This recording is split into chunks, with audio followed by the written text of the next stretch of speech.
Halo teman-teman semua, kembali lagi di channel Del Infoline bersama saya Abia yang akan menjelaskan mengenai materi digitasi dan simbologi pada aplikasi Quantum JS. Seperti biasa, bagi teman-teman yang baru bergabung ataupun baru melihat video ini, saya sarankan untuk melihat video pada seri sebelumnya karena antar video ini memiliki hubungan satu sama lain. Jadi agar tahu langkah-langkah apa yang harus dilakukan sebelum kita bisa masuk ke materi digitasi dan simbologi. Pada kesempatan kali ini kita akan mempelajari 3 hal. Yang pertama, bagaimana membangun data spasial, khususnya dalam hal ini vektor, yaitu polygon, polyline maupun point, dalam bentuk format shapefile. Lalu yang kedua, kita akan belajar bagaimana kita mendigitasi pada aplikasi Quantum JIS. Dan yang ketiga, kita akan belajar bagaimana simbologi pada aplikasi Quantum JIS.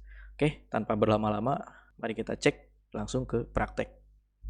Baik teman-teman semua, pertama-tama langkah untuk melakukan proses digitasi yaitu silakan dipersiapkan dahulu bahan yang akan digunakan untuk proses digitasi kali ini. Untuk video ini saya menggunakan bahan peta administrasi Kecamatan Jombang yang pada video sebelumnya saya gunakan untuk proses georeferencing. Jadi mungkin bagi teman-teman yang baru bergabung silakan dilihat kembali untuk video sebelumnya mengenai materi georeferencing, dan bagi teman-teman yang sudah bergabung dan ingin menyamakan bahannya silakan, karena kami akan sediakan link untuk mendownload bahannya di deskripsi. Baik teman-teman semua, apabila sudah selesai untuk mendownload bahan untuk digitasi ini, silahkan langsung dibuka dan dibuatkan folder untuk pengerjaannya. Di sini saya buat dengan nama digitasi dan simbologi karena materi ini mempunyai judul digitasi dan simbologi. Lalu klik kanan pada folder tersebut, new. Nah, di sini ada beberapa opsi, ada directory, geopackage ataupun save file. Nah, karena kita outputnya untuk digitasi ini hanya berupa save file, jadi kita klik save file. Di sini ada beberapa kolom yang bisa diisikan. Yang pertama itu file name, yaitu nama file yang akan kita save nanti. Vektor yang pertama akan saya digitasi yaitu polygon. Makanya di sini saya menggunakan administrasi _AR. Lalu file encodingnya dibiarkan. Nah, di sini ada geometri tipenya. Ada beberapa jenis, point, multipoint, line, dan polygon. Seperti yang sudah saya katakan sebelumnya, pertama yang akan saya digit yaitu polygon. Jadi silakan dipilih. Nah, di sini ada additional dimension, yaitu kita memilih sistem koordinat yang akan dipakai untuk hasil digitasi kita. Di sini saya menggunakan UTM karena nanti akan mempraktekkan juga penghitungan luas dari poligon hasil digitan. Silahkan dicari di sini di filter itu keywordnya. Kebetulan untuk wilayah Jambi ini termasuk ke dalam zona 48S. Jadi kita cari keywordnya 48S. Nah, yang paling bawah GS84 UTM Zone 48S. Klik OK. Untuk yang pertama, kita isikan dengan nama keterangan yang nantinya akan kita isi dengan nama desa. Jadi, untuk keterangan tipenya itu teks, lengthnya itu panjang karakternya, kita biarkan default. Lalu yang kedua, field yang kita perlukan yaitu nama luas _m, yang artinya itu luas dalam satuan meter. Untuk type-nya sendiri itu kita pilih yang desimal. Lengthnya dibiarkan default seperti biasa, add to field list. Nah, jadi untuk polygon ini kita mempunyai 3 field atau 3 kolom. Yang pertama itu ID, keterangan, dan luas dalam satuan meter. Kalau sudah seperti ini tinggal klik OK. Nah, apabila berhasil dalam membuat polygon akan muncul notifikasi seperti ini. Dan ketika kita buka folder tempat kita menyimpan pekerjaannya, sudah tersedia polygon yang kita buat. Kalau sudah, klik 2 kali pada polygon tersebut untuk menampilkan pada layer. Baik, langkah selanjutnya di bagian atas di toolbar ini ada menu namanya toggle editing. Nah, di situ fungsinya untuk memulai proses editing itu. Jadi silakan diklik dulu pada layer polygonnya, lalu klik toggle editing. Ketika kita sudah selesai klik toggle editing, maka di sini akan ada tools-tools yang aktif untuk proses digitasi itu sendiri. Untuk memulai proses digitasi, kita klik untuk add polygon feature atau bisa diakses pada menu bar edit. Nah, di sini ada add polygon feature. Tapi karena di sini sudah ada di toolbar, maka kita langsung klik saja. Untuk bisa mendigitasi, kita cuma perlu mengklik ini dan secara otomatis kursor pun akan berubah menjadi seperti ini. Nah, untuk yang digitasi poligon, kita akan mendigit poligon yang berwarna hijau ini. Yang artinya poligon ini yaitu Kecamatan Bajubang di Provinsi Jambi. Baik, kita mulai proses digitasinya. Diklik kiri saja.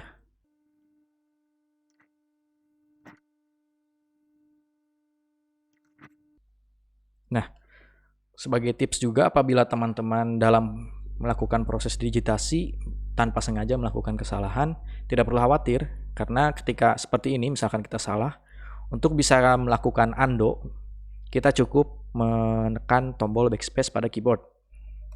Nah, seperti ini. Nah, jadi tidak perlu khawatir apabila terjadi kesalahan dalam ketika proses digitasi.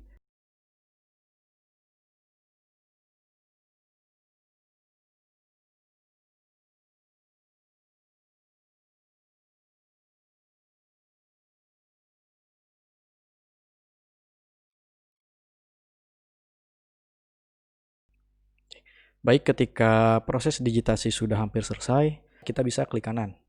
Nah, di sini akan muncul notifikasi untuk mengisikan field yang sudah kita buat tadi. Yang pertama ada ID, misalkan kita isi dengan angka 1, karena itu poligon yang pertamanya. Lalu yang kedua untuk keterangannya, karena ini masih berupa kecamatan dan kita belum memecahnya, kita biarkan 0, dan luas pun kita biarkan 0.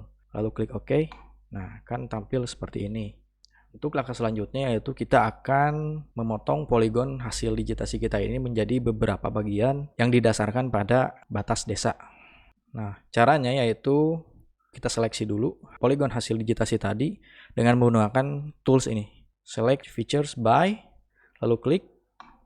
Nah, defaultnya ketika kita klik select feature by ini, maka poligon tersebut akan berwarna kuning dan memiliki bentuk silang di samping-sampingnya. Nah, karena warna kuning ini akan menyulitkan untuk kita memotong karena tidak terlihat batas desa yang kita maksud, maka kita setting terlebih dahulu. Caranya, klik menu project, lalu ke properties.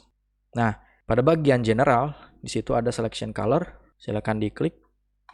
Nah, kita tidak perlu mengubah warnanya, tetapi kita merubah di sini transparansinya. Untuk merubah transparansinya bisa digunakan di sini, setting di sini, disesuaikan saja. Oke, kalau sudah. Oke. Nah, jadi terlihat transparan sehingga kita bisa melakukan proses pemotongan poligon untuk membagi menjadi beberapa desa. Nah, untuk bisa memotong poligon ini kita menggunakan tool Split Features yang bisa diakses di toolbar sebelah di atas, Split Features, ataupun kita bisa akses di bagian menu edit. Nah, di sini ada split feature. Oke, kita klik. Nah, untuk memulai pemotongan poligon biasakan dimulai dari wilayah luar poligon untuk memastikan poligon tersebut benar-benar terpotong. Kalau sudah, kita klik kiri untuk mulai. Sama seperti proses digitasi, lalu klik mengikuti alur batas desa. Nah, sebagai poin terakhir dalam memotong poligon ini, pastikan juga seperti di awal, yaitu titik terakhirnya berada di luar poligon. Oke, klik kiri, lalu kalau sudah selesai, kita klik kanan. Nah, dia akan terbagi menjadi beberapa poligon. Nah, untuk poligon pertama kita sudah potong. Oke, kita lanjut ke bagian lain.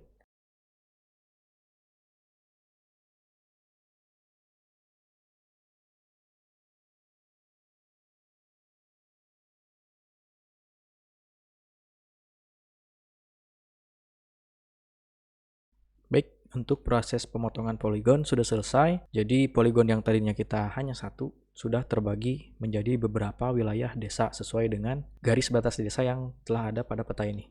Langkah selanjutnya yaitu kita akan mengisi atribut yang sudah kita tadi buat fieldnya, yaitu keterangan dan luas dalam satuan meter. Jadi untuk pertama, untuk dapat mengisinya silahkan diklik kanan pada layernya, lalu pilih bagian Open Attribute Table. Nah, di sini ada keterangan dan luas. Untuk ID kita bisa isikan sesuai dengan urutannya. Misalkan di sini 1, 2, 3, 4, 5, sampai 9. Nah, untuk keterangannya, silakan diklik pada angka 1 yang sebelah sini, paling kiri.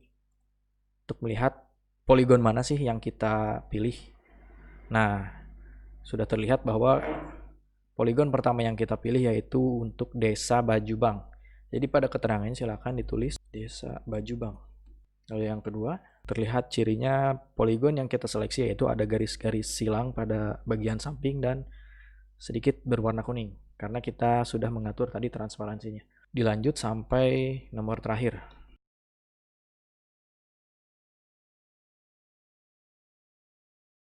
Oke, kalau kita sudah selesai mengisi atributnya, kita klik save dulu. Nah, berarti dengan ini kita sudah mengisi 2 dari 3 field yang ada pada poligon ini. Untuk yang terakhir kita isikan luasnya. Bagaimana cara mengisikan luas? Untuk luas ini kita tidak isikan secara manual, tapi kita otomatis menggunakan fitur dari software Quantum JIS yaitu dengan field calculator. Untuk fitur ini tersedia pada bagian toolbar yang sebelah sini.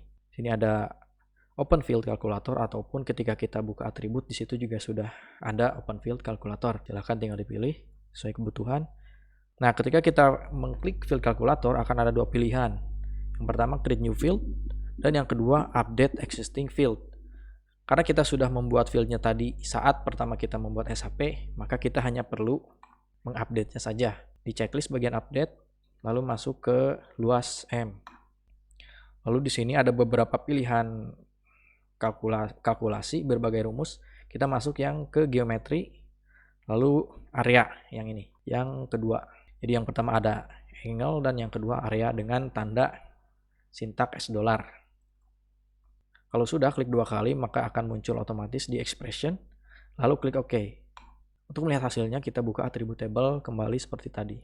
Inilah hasil perhitungan satuan meter yang sudah dilakukan secara otomatis oleh software JS ini. Kenapa satuannya meter? Karena kita tadi saat pemilihan koordinat dalam pembuatan SHP-nya kita menggunakan UTM dan sedangkan UTM itu sendiri menggunakan satuan meter. Untuk misalkan kita membutuhkan hektar, kilometer persegi dan sebagainya, kita hanya perlu menyesuaikan dengan pembagian saja. Misalkan kepada hektar, berarti kan ini dibagi 1/10.000 ya. Baik. Untuk proses digitasi poligon sudah selesai. Untuk selanjutnya kita akan mendigitasi jalan, tapi karena hanya sebagai contoh kita akan digitasi jalan yang bagian jalan arteri yang berwarna ungu seperti ini. Karena kita lihat pada legenda peta ini, jalan arteri ditandai dengan warna ungu dan sedikit tebal dibanding jalan yang lain. Oke, seperti biasa untuk membuat save file, kita klik kanan pada folder penyimpanannya. Lalu klik new. Save file, beri nama di sini jalan _ln karena kita di sini akan membuat hanya berupa line. Untuk pemilihan koordinatnya menggunakan WGS pun sudah cukup. Nah, di sini untuk fieldnya kita beri keterangan saja sama seperti poligon pertama, tipenya teks, lengthnya 80 and kalau sudah kita klik OK. Kalau sudah dibuat nanti akan muncul pada foldernya. Oke, klik 2 kali pada file SHP-nya sehingga muncul pada tampilan layer. Untuk mengeditnya kita cukup klik pada jalan, lalu klik toggle editingnya. Nah, di sini akan ada fitur untuk menambahkan line atau add line feature. Kita klik, kita mulai digit. Di sini akan ada 2 isian yaitu ID dan keterangan sesuai dengan yang kita buat pada awal tadi. Untuk ID-nya 1, untuk keterangan jalan yang berwarna ini kita beri nama jalan arteri. Klik OK. Kalau sudah, di sini klik save layer edit, lalu kita matikan untuk toggle editingnya. Nah, kita sudah buat 2 yaitu yang pertama untuk poligon yaitu administrasi air dan yang kedua untuk jalan itu berbentuk line. Dan ketiga kita akan membuat poin. Namun karena pada peta georeferensi ini tidak ada fitur poin, jadi kita hanya untuk mencontohkan saja seakan-akan ada poin di daerah yang kita maksud. Caranya sama seperti ini, klik kanan, new save file, lalu di sini beri nama point. Nah, di sini koordinat digunakan WGS seperti biasa untuk field agar kita bisa memberi keterangan. Kita beri keterangan untuk memberi nama titik tersebut. Jadi ID dan keterangan saja. Lalu klik 2 kali. Selanjutnya kita akan melakukan digitasi poin di mana kita anggap di peta ini ada poin-poin yang perlu kita digit. Baik, silakan diklik pada layernya lalu toggle editingnya kita klik. Lalu kita masukkan point dengan cara add point feature, lalu kita klik di daerah manapun sebagai contoh. Di sini, nah di sini ada ID, kita kasih keterangan, misalkan di pinggir jalan itu ada pom bensin. Oke, kita klik lagi di sekitar sini. Misalkan ya, ini seakan-akan ada objek di situ, titik. Keterangannya yang kedua yaitu misalkan masjid. Nah, di sini yang terakhir kita akan buat titik lagi dengan objek misalkan kantor desa. Kalau sudah, kita stop editingnya atau toggle editingnya kita diklik. Kalau ada notif di sini save, karena kita berarti sebelumnya belum mengklik fitur save. Baik teman-teman semua, mungkin untuk materi mengenai digitasi dicukupkan sekian. Apabila ada yang perlu ditanyakan, silahkan ditanyakan di kolom komentar. Kita berjumpa kembali di pertemuan selanjutnya mengenai materi simbologi. Terima kasih banyak sudah menonton. Saya Abia, mohon undur diri. Terima kasih.